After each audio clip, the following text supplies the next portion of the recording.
So students, आज आ गए हम अपनी एक और नई वीडियो के साथ में, जिसके अंदर हम डिस्कस करेंगे एक और क्वेश्चन। तो जैसे क्वेश्चन आप दे सकते हैं, sphere of mass 1 kg rest at the one corner of a cube, the cube is move with the velocity v 8t I cap 2t squared j cap, where t is the time in a second, where the force by the sphere on the cube at t equals to 1 second।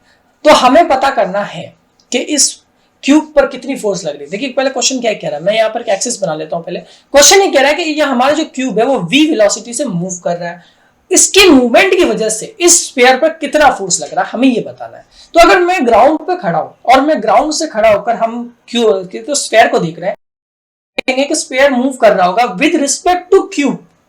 क्यों? क्योंकि cube भी move कर रहा है, इसका मतलब यहाँ पर रिलेटिव मोशन हो रहा है। तो मुझे जो पता चला इससे कि मेरे क्यूब पर एक नेट फोर्स लग रही होगी, जो कि स्फीयर पर एक नेट फोर्स लग रही होगी जो कि किसके इक्वल होगा, स्फीयर के खुद के फोर्स के और स्फीयर के वेट के। क्यूब पर नहीं, स्फीयर पे। स्फीयर पर एक नेट फोर्स लग रही होगी, हम उस नेट फोर्स का पता कर लेंगे और उस डब्ल्यू का यानी कि वेट का पता कर लेंगे, तो हम पर स्फीयर पर लगने वाली फोर्स का हमें अंदाजा हो जाएगा। तो अगर मैं एफ नेट निकालूंगा तो एफ नेट तो क्या होगा, एफ नेट तो उतना ही होगा जितना इस क्यूब का होगा। तो ये क्यूब तो v वेलोसिटी से चल रहा है, यानी कि एफ नेट इक्वल्स टू कितना हो जाएगा, m है।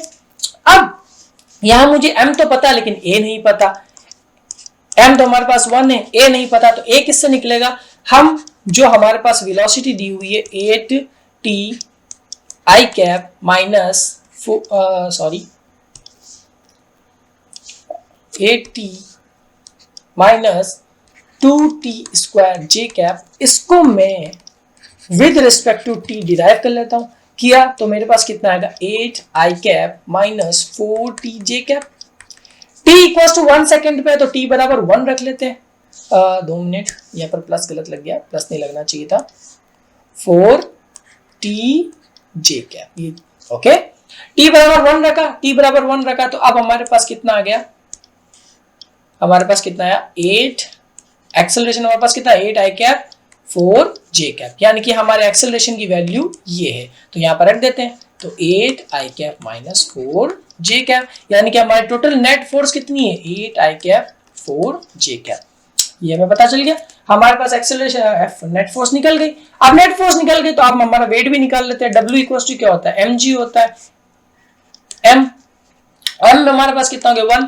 g कौन सी डायरेक्शन में लग रहा है, इधर, यानी कि माइनस j डायरेक्शन में लग रहा है, तो 10 माइनस का 10j, तो w इक्वल्स टू कितना हो जाएगा, माइनस का 10j। तो मेरे पास ये दोनों रिलेशन निकल गया, नेट फोर्स भी निकल गया और w भी निकल के आ गया। तो चलिए इसी रिलेशन को आगे बढ़ाते हैं। 2 मिनट में न्यू पेज ले लेता हूं। मैंने न्यू पेज लिया, अब इस न्यू पेज पे मैं अपने उसी रिलेशन को वापस लिख देता हूं, F net equals to F S plus W. F net तो मेरे पास कितना है 8I cap minus 4j cap.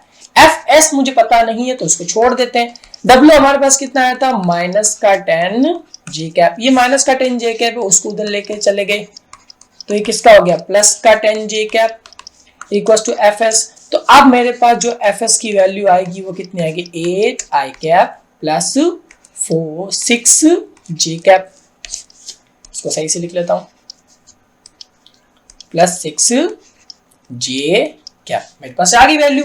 अब मुझे तो फोर्स में चाहिए वैल्यू, और अगर मैंने फोर्स में वैल्यू चाहिए मुझे, तो यार मुझे जो फोर्स में वैल्यू चाहिए वो तो कुछ इस तरीके से है, वो तो न्यूटन में दी हुई है। तो आपको कुछ नहीं करना, आपका इसका मैग्नीट्यूड निकाल लेंगे। तो अगर मैं इसका मैग्नीट्यूड फाइंड करता हूं तो वो कितना आएगा, root of 64 plus 36 equals to root of 100 equals to 10 newton. यानी कि अब मेरे पास जो आंसर आया वो कितना आया, 10 न्यूटन का। यानी कि मेरे स्फीयर पर जो फोर्स लग रही है वो कितनी है, 10 न्यूटन की है। तो आई होप सो आपको ये क्वेश्चन समझ में आ गया होगा। मिलते हैं हमारे नेक्स्ट वीडियो में और उसमें हम नेक्स्ट क्वेश्चन